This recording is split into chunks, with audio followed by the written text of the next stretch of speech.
Today we're discussing the new Kinefinity MAVO Edge 6K, and I have a ton of notes to go over with you, so we'll be checking them off as we go, starting with and including some disclosure.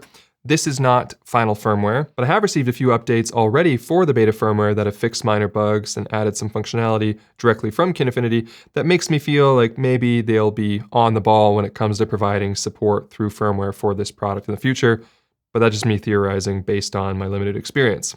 Also, this video is not sponsored by Kinefinity, nor is this a paid showcase, but they did tell me in the emails that I could keep the camera if I wanted, which based on the value of this product does present sort of an obvious conflict of interest. So I will either be sending the camera back to Kinefinity or finding some more charitable way to forward it on to the next person. That being said, this video does have a sponsor though, and that's Storyblocks. I'd also like to give a couple shout outs. First to Camera Canada for lending me some EF glass that I could use to make this review. Camera Canada always seems to come in clutch when I need to borrow a lens or something else in order to make these reviews, so big thanks to them. I'd also like to give a shout out to Lindsay over on the Zoom on camera number 2. Thanks for your help. And we'll actually put you to work right away because let's start off with doing a bit of a tour of this body. Starting with this media door here on the side. So this is kind of funny. A few weeks ago I made a video that I guess you could call an April Fool's video, but it came out in early March. But it was for a camera that I said is being released on April 1st, and now I'm posting this video on April 1st. It's kind of the sequel. The reason why I'm doing that is not because this has anything to do with that April Fool's video, which that video, by the way, in case you didn't figure it out, was a made-up camera with made-up specs that doesn't exist. But one of the things that I said about this fictional camera that I'm just making up in my head was that for media, it takes dual NVMe SSD drives, and it comes with a caddy that you can use to, read directly off the drive. And then like a few days later, I received this camera in the mail, and believe it or not, it actually takes dual NVMe SSDs, and one of them is a caddy. The black one here is a caddy that you can take apart and put your own NVMe SSD in, or you can buy one from Kinefinity directly with the storage already built in. It's hilarious to me. Like I just thought I was making up something that would be a ridiculous spec, and Kinefinity was already on top of it. So you just slide them in there like that, and then you have dual NVMe drives, and you can switch using the SSD selector up top here. And it also has a USB-C port right on the bottom of the drive there, and it comes with an included cable that you can connect to this and then connect to your computer and read the files directly off the drive and edit off of it if you wanted to. I don't recommend that, but you can. So that's awesome. The only downfall or shortcoming there is that there's no redundant recording. You can't record to both of these SSDs at the same time. Also on this side, we have a 6-button layout, which I'm told is an improvement over some of the previous Kinefinity cameras, which is great because this is a layout that I think more people will be comfortable with if they've come from other cinema cameras as well. We'll get more into the interface in a moment. Now, if we move around to the front side, the EF mount is improved. So the mount for this camera is actually the red part. That's the Kine mount, which is no mount in a sense. And then you put an adapter on, and I think you get one with the body, and it can be either PL, EF, and I think there's also a Sony E1. Now, everything but the Canon EF one is like without contacts, so it's for manual lenses only. But the EF one does have contacts for electronic control over iris for Canon lenses. Now, the improvement is that although it has a positive lock, on the previous mount, I'm told that it also didn't have the EF normal sort of twist lock aspect of it. So you'd have to hold the lens in place and then turn the positive lock. But on this one, it takes EF lenses and then you lock the lens in as you normally would, and then you can tighten it down with this lock. So that's great. When you put one of these lenses on, I even had the 7200 on there and it was very, very secure. So good stuff. And then over on this side, we've got 2 ports, one on the top and one on the bottom for monitoring. The top one I've got set up here for this monitor, and then the bottom one you could connect an EVF. And then we've got a lens connector here, which is just for the powering follow focuses. And then we've got a microphone in and a built-in mic that you can use for scratch audio. And on the top here, we have 2 XLR inputs. And I've also got the MAVCam. It's a partner with Kinefinity that makes a lot of rigging stuff for the cameras. I've got their sort of contraption on the top here as well, which is a top handle and a plate, and it also has an attachment for their monitor here. Now this together, so the monitor, the top handle, the top plate, and just the brain with no batteries in it, and the EF mount weighs 2.7 kilos or 5.96 pounds. So apparently comparatively, it's supposed to be pretty light. There's like carbon fiber in the frame and that kind of stuff, but it does still feel, you know, quite heavy compared to like a regular like mirrorless camera or something like that. And this is without even being built up. Obviously, if you're gonna throw a V-mount battery on something and the lens, it's gonna get heavier. But I don't know, by itself right now, it doesn't feel too heavy, but I noticed when I had it rigged up that it did start to feel a little bit chunky, but that's the weight kind of stripped down like that. On this side of the camera, we've got mounting points for another one of the MAVO accessories, which lets you put it right here to put a rosette so you can put a side handle on.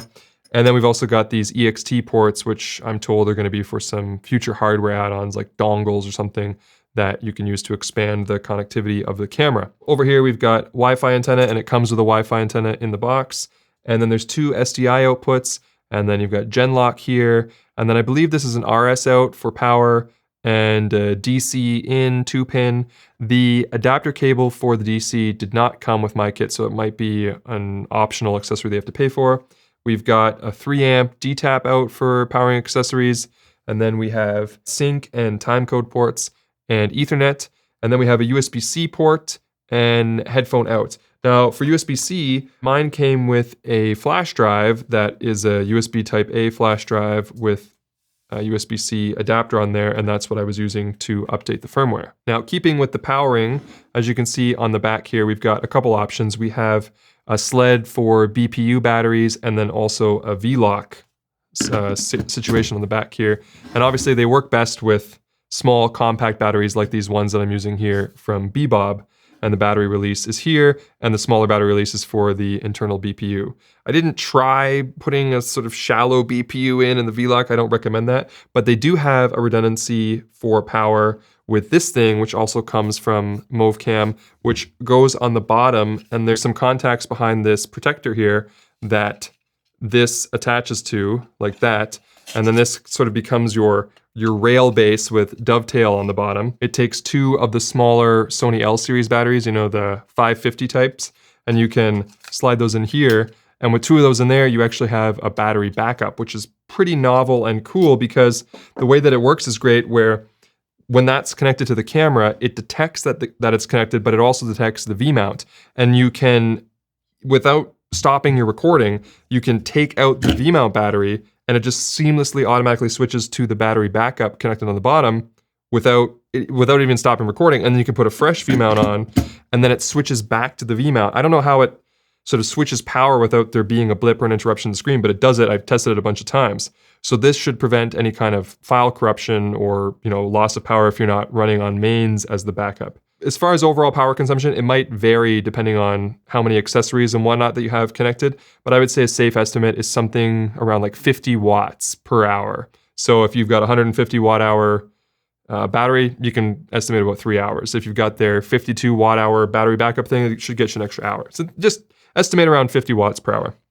But regarding the file corruption thing, I also did a test with no battery backup, and I just yanked the V-mount in the middle of a recording, and the file was corrupted as expected, but they do offer software, Kinefinity does. Unfortunately, it's only for PC that you can load directly onto that SSD and run it, and it repaired the file for me, and it did it perfectly, and I didn't even lose any seconds of the recording. It was full length, intact, and the procedure was quite quick. So worst case scenario, they can recover your corrupted files for you. But there's also a built-in voltage detector. You set it yourself though, depending on the battery that you're using. And if you set a low voltage warning, then the camera will shut down safely and stop recording before your battery runs out. But just in case you're using some old battery or one that doesn't deplete correctly, or you set your voltage incorrectly for that warning, there is a recovery software. So I feel confident that, you know, you're gonna keep your files one way or another, depending on which one of these systems that you use. So that's awesome. All right, now let's take a minute to set up a quick recording for picture and sound. I will put this camera right beside my main shot there, and I will take this mic and unplug the XLR and plug it into this camera so you can evaluate the whole shebang while I tell you about today's sponsor, Storyblocks. Sometimes you don't have the shot you need, and there's no way you're gonna be able to go out and get it before you run out of time, run out of money, or run out of patience by completely derailing your creative momentum. And that's where Storyblocks comes in. They've got subscriptions for every budget. They give you access to a vast, royalty-free library with unlimited downloads, allowing you to use the footage worry-free for both personal and commercial projects. They're also focused on enriching their catalog with diverse and inclusive content to provide useful assets to creatives with varying needs and audiences. And this is all easily accessed using their intuitive interface with filters for 4K video at multiple frame rates, along with backgrounds and After Effects templates. If you've never browsed Storyblocks before, I think you'll be truly impressed by just how exhaustive their library is, and I encourage you to learn more about them by using the link in the description below. Next up, let's do something a little bit different here, and let me walk you through the entire interface of this camera, because I think that's important for products like this, and often it can be difficult to try before you buy when it comes to cameras like these. But I'm gonna be providing some commentary on this experience, and so I figure you should know a little bit about me first. This is my first Kinefinity experience. I've never used one of their cameras before, so you should know that. And also, I'm not a filmmaker. I don't make documentaries or movies, I make YouTube videos. That being said, I do have a pretty good sense of what buttons should do when you press them on a camera, because I do that a lot. A lot. Okay, let's start with boot up time. So I'm gonna turn the camera on now, and we'll see how long it takes for it to be operational.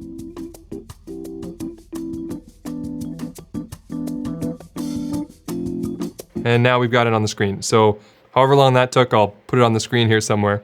Now, as I mentioned, this camera is using a 6-button layout, which is easy and great. This particular one can be a bit laggy at times. You can see that when I go to adjust it takes a second for it to actually proc. So if I turn now, there, now, there. There's a little bit of a lag.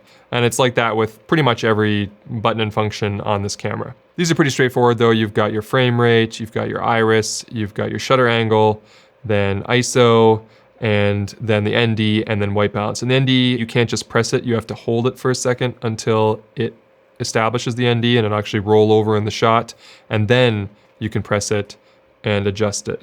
And there's 2 settings for granularity here. Right now I have it on 0.3, which it's not 0.3 stops, it's ND 0.3, so every one of those is 1 stop. And so as you can see, this one then goes from, this is 2 stops, and maximum is 8 stops at 2.4. But you can also set it to, I think, like 0.03, so you can move within 1/10 of that and quite precisely refine your exposure if you want. But I've been finding that even the 0.3 is plenty, and it smoothly transitions because it's using like electronic liquid crystal, so no polarization effects, none of that funny business. It doesn't really affect the image that much in terms of, there's no shifts, there's no color issues to worry about. It's very pure and seamless, and it's a great built-in ND filter. Then you've got 2 function buttons over here, 1 and 2, which along with the record button and the playback button and the menu button are repeated up here on the monitor, but the functionality is a little bit different. On the body, if you press 1, it brings up your LUT control. So you can install custom LUTs. The camera only records log, Kine log, but you can put display LUTs on for preview, and then you can load different ones on there. And if you hold 1 down, it brings up your preset list, which allows you to choose, I think you can program 8 or so different configurations of, frame rate, windowing, that kind of thing, and you can save those in there, and this brings up that preset list. And then number 2 is your, zoom for focus, if you will. You can set up, I think, 3 different zoom settings, and then you can use that to dial in focus. Holding this one on the body doesn't do anything. Up here on the monitor, it's most of the same. 2, again, is still for zooming in, and you've got your playback or menu button, but they're joined as 1 button now, so you hold it for playback, you press it for menu. But button 1 on the monitor it brings up a histogram, and if you hold it, it brings up false color. So that's obviously for the monitor, because don't do it on the body because they don't know what monitor you've got connected, I guess, right?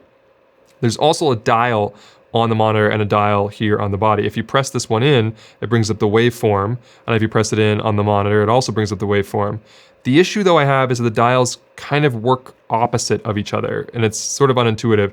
It's easier to show in the menu, and I'll show you that in a minute, but when I turn this one, the option moves one way, but when I turn this one, the option moves the other way. So every time I switch from controlling the camera to controlling the monitor, it screws my brain up. I wish that there was a way to switch that for, I don't know, dial direction or something would probably go a long way. Now, there's also all the same controls along the edges of the screen here, which is nice.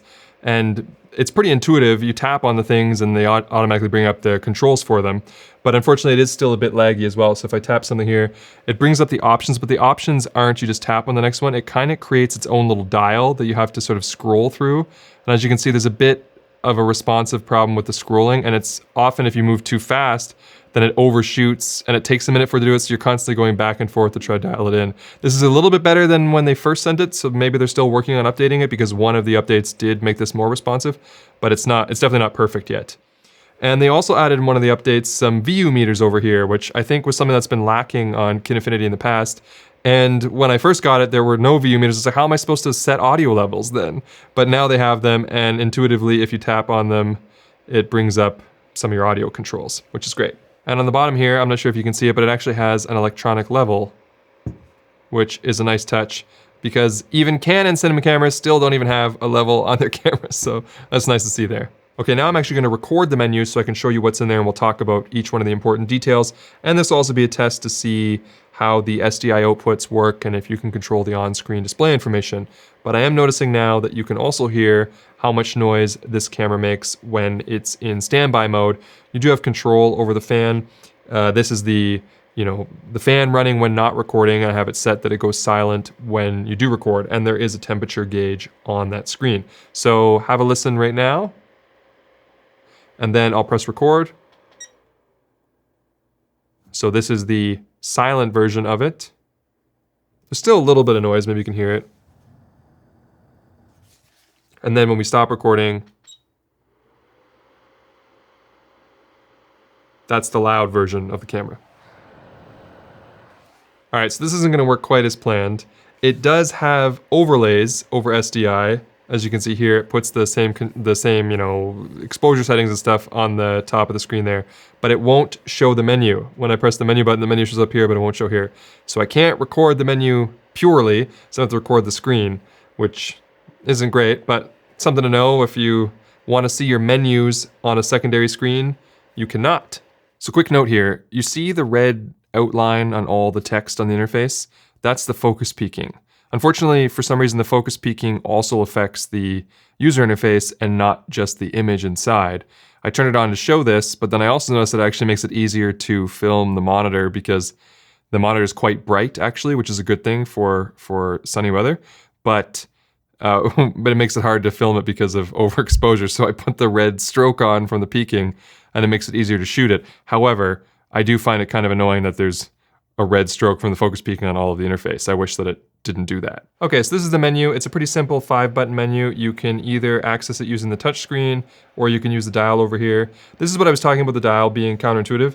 If I turn this dial downward, then the option goes downward. But if I turn the dial on the screen downward, it goes upward, which is very perplexing to me, and I concept to flip it around. It actually works though if you turn the screen the other way, as if you were in front of the camera and it faces you, then the knob on the screen works. So I almost wish that it would flip when you flip the screen. I don't know, anyway, whatever, moving on. And this is the menu. So you've got your codec options, which are all ProRes, different flavors of ProRes, the different 422s and a couple of the 4444s.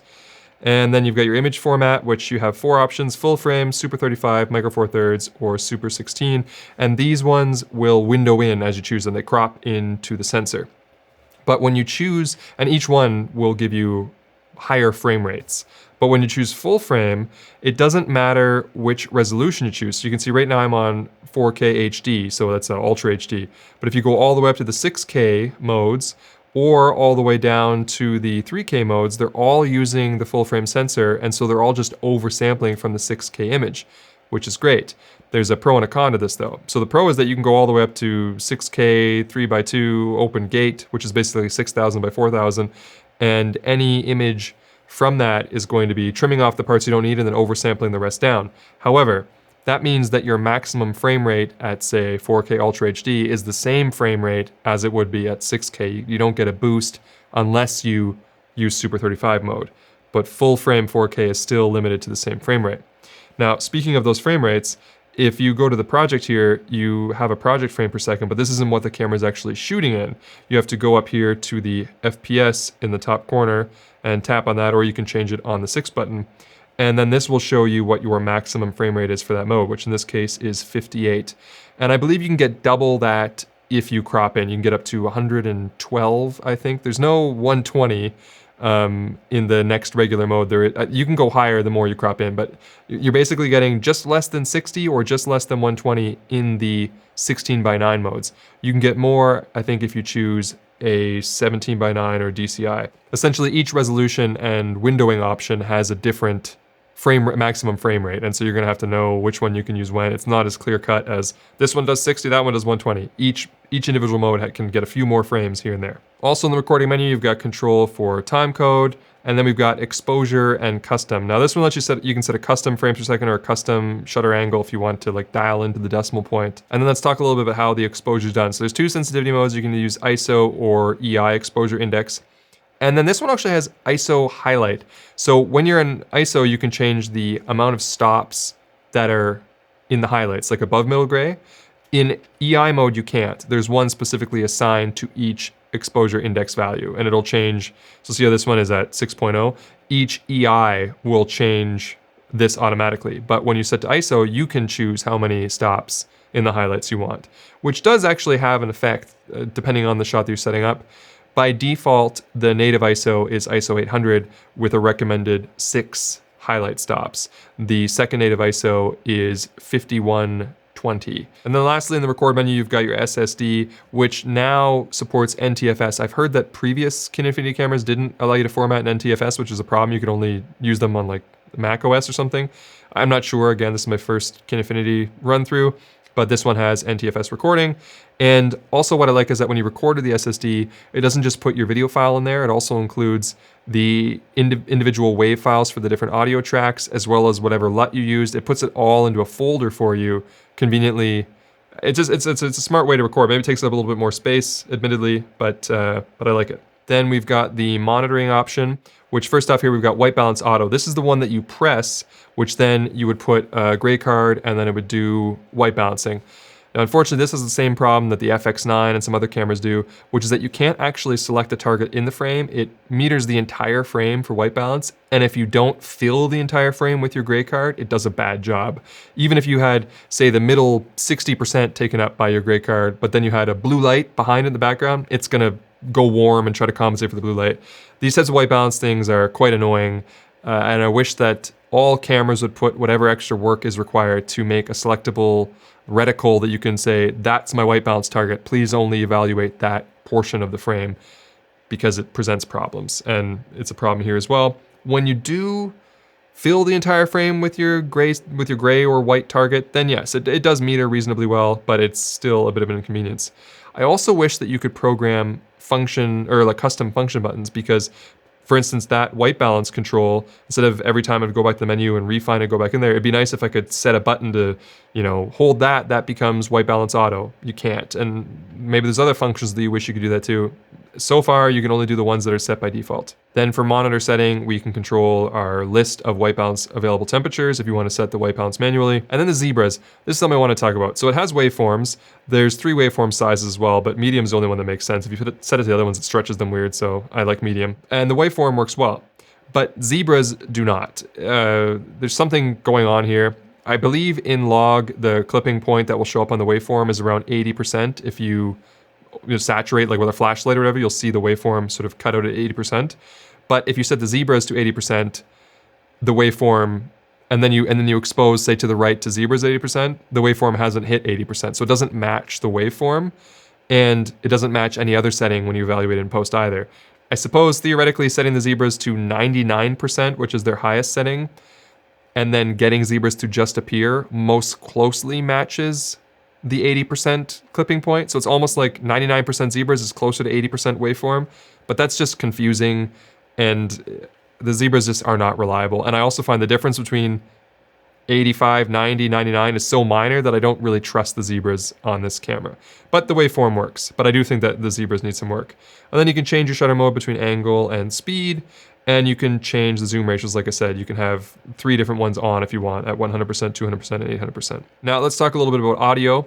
You have rather limited audio controls. There's no manual controls on the camera. They're all on screen here, but you can change your headphone source, and the headphone output worked fine for me when I tested it. And you have phantom power on both of the XLR inputs, and you can choose your channel 3.4 source to be either the 3.5 mm mic input or the built-in mic, whichever you prefer. And then you've got, your gain for the different inputs. Overall, not the most robust audio controls. There is an audio button on the side of the camera, which I like though, and you can press it once for limited controls or hold it for the more expanded controls. I will say that when evaluating the preamps in this camera, I've heard in the past that Kinefinity's audio was pretty bad. I wouldn't say that it's bad. I would say that it's noticeably worse than a dedicated recorder. When I did that recording here, I've compared, the noise floor before, and the noise is definitely more hissy and audible than, say, something like my Zoom F6 would do.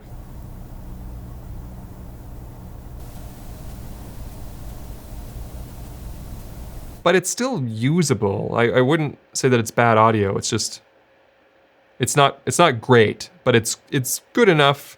I don't know where you draw the line here. It's a $10,000 camera. Maybe it should be better, but it's not bad. That's what I would say. Worse than the Zoom F6 though. Oh, and there's no speaker built into the camera. This probably isn't a huge issue, but if you're somebody who just needs to check something in the field or make sure like, oh, did I get that? You have to have headphones plugged in. There's no, as far as I can tell, I wasn't able to get any kind of sound to come from the camera. Some people, that's important to them. I've read about it in the comments. Other people don't care. Just a note you should be aware of. And then, like I mentioned, you have control in here for you can change the steps of the ND to either be 1 stop or 1/10 of a stop. And you can also change what the knob does by default. So if you don't press a 6-button thing, you just turn the knob on its own. Right now it's set to EF Iris, but you could also have it be just the ND automatically is what the knob does if you press no buttons. And then down in system, you can control the battery warning voltage, as well as the fan speed and what happens when you press record, like we talked about, network settings, date and time, update the firmware, etc. So pretty simplified menu, which is good in some ways if you want to dig through it. But like I said, it's missing some functionality like custom buttons and other more refined control that would be nice to be able to customize certain things in the camera. Okay, now let's talk about image quality, starting with dynamic range. Kinefinity claims 14 stops of dynamic range for this camera. I busted out the Xali 21 and I tested it, and I got 13 and change, sometimes 13.3, 13.5, 13.6, never actually 14, but in the ballpark. But that doesn't take noise into consideration. So that's why we use Imatest to run it through and see what sort of the usable dynamic range is based on, getting a signal noise ratio of 2. Now, this can obviously be beaten or tricked with noise reduction. This camera has no built-in noise reduction. So just straight out of the camera, I was getting results closer to 10.8, 11.1, so on. And I tried a lot of different things. I tried 6K mode, 4K mode. I tried the different ProRes flavors. I tried Cine EI. I tried the ISO. I tried dialing the different highlight stops. And the best I could get was 11.3 clean stops with no noise reduction applied. Now, 11.3 stops is decent. You can definitely get the job done with 11.3 stops. And if you apply some noise reduction in post, you can get closer to 12 stops. And often, this is a point of contention when we talk about other cameras like, say, the A7S III that, scores 12.5 to 13 stops with their built-in noise reduction because it's kind of cheating the test. But there's other cameras like the FX6 or the Panasonic S1H that you can also turn the noise reduction off on that score higher than this camera, even when their noise reduction is turned off. And those other Sony cameras, the mirrorless ones that do have noise reduction built in, score higher, and the noise reduction that they do in those cameras looks better than some of the, cheap built-in noise reduction options in a lot of NLEs. So I would still say that you're going to get a better signal noise ratio, dynamic range situation out of a lot of those competing cameras, which is unfortunate for this camera. But again, it's usable. What we've got here is enough usable stops, just not really impressive comparatively. To demonstrate this, here's a comparison between this camera and the Sony a7S III mixing indoor and outdoor. And you can see that the a7S III has more information in the shadows when we match the highlights. And when we match the shadows, the a7S III can keep more information in the highlights. Now, noise overall in this camera is actually pretty good. Like I said, there's dual native ISOs at 800 and 5120. So you can get a clean shot well up into ISO 6400 without too many problems. And ISO 12800, I would say, is usable in many situations as well. Falls off hard, really hard after that. And 12.8 can be kind of sketchy in times, especially if you expose neutrally. But overall, I would say it's good, it's decent. Again, the noise performance on this camera is decent. And it maintains good image sharpness and fidelity, again, because there's not some crazy noise reduction algorithm in here that's, messing up your image. The 6K oversampling or 6K native is nice and sharp, and you can retain that sharpness through the noise, which is good. Now, color is a trickier one. Color is subjective, obviously, so all we can really talk about is accuracy.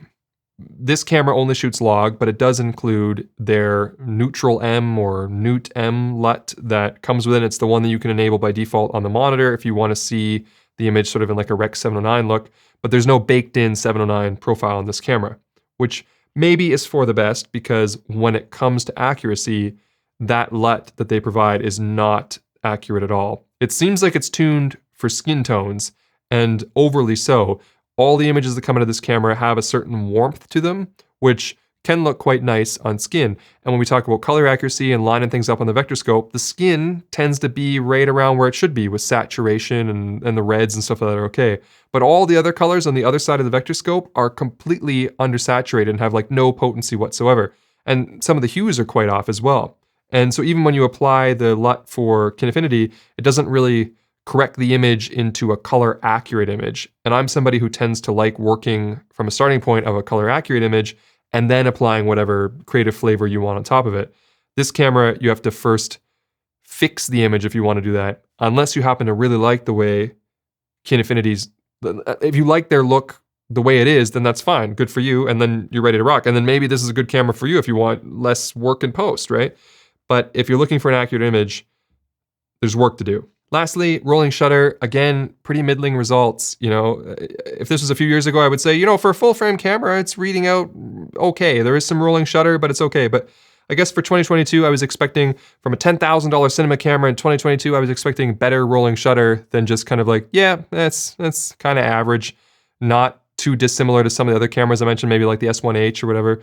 It's quite middling performance for rolling shutter, which is a bit of a disappointment. Because when we move into the sort of final thoughts and value part of the topic, which is what I'm going to discuss with you now, I should let you know ahead of time that this is the part where I often get some flack in the comments, because if you're only somebody that wanted to know the facts and you're happy with that, then I guess you can turn off the video now, because those are all the facts that I've got to offer for you. Because it's those last few results that make this camera perplexing for me. An argument I read all the time in the comments when discussing hybrid mirrorless cameras for video is that if you want a video camera, buy a video camera. And I could make a whole video rant style on why that sentence is problematic, and maybe I will just do that in a future video. But for now, let's apply that to this. This is a video camera. It costs $10,000, and you can kit it out and make it big and heavy, and hopefully it can do whatever job you need. But this segment of the market is a challenging one. $10,000 is a lot of money. So in my head, I feel like if I'm paying that much and I'm getting a big cinema camera and kitting it out and lugging it around, that I'm going to be getting an image closer to that of what I think of when I think of cinema cameras, like an Alexa or maybe a Venice. Now, the Alexa Mini LF costs a lot more than this camera, but it also makes more sense to me. If you go through the trouble of using that big, expensive, heavy thing, you get the best image possible. You get better dynamic range than you can find in mirrorless cameras or anywhere else, better rolling shutter, better color, etc. You could argue it's worth it for those reasons, but this camera isn't better. It isn't any better than the FX6 or S1H when it comes to those results, both of which are vastly cheaper and more versatile in my opinion. Where it does excel is that you can record 6K, and it has the variable electronic ND filter. Well, the FX6 actually has that ND filter as well, but that's only a 4K camera. And then you've got the other cameras like the FX9 or C500 Mark II, which are more expensive, but also pack a bunch more features and can leverage autofocus. And in the case of the Canon, even more dynamic range than those mirrorless cameras I mentioned. And we didn't even talk about RED and cameras like the Komodo or Blackmagic. I guess what I'm saying is I don't see what problem this camera is solving. It's a great camera. It doesn't really fail in any area. It's got everything you need to get the job done. And the price is definitely not unreasonable compared to the other cameras I mentioned. It feels like it falls somewhere between the FX6 and the C500 Mark II in terms of capabilities, and it's priced exactly between them. So it feels fair. I just wish instead of making a middling camera that fits between two competing products, they made a camera that felt like a discount Alexa. Just give me a crazy good sensor that makes it worth the burden of using a camera like this. That could have been Kinefinity's thing and what made them different.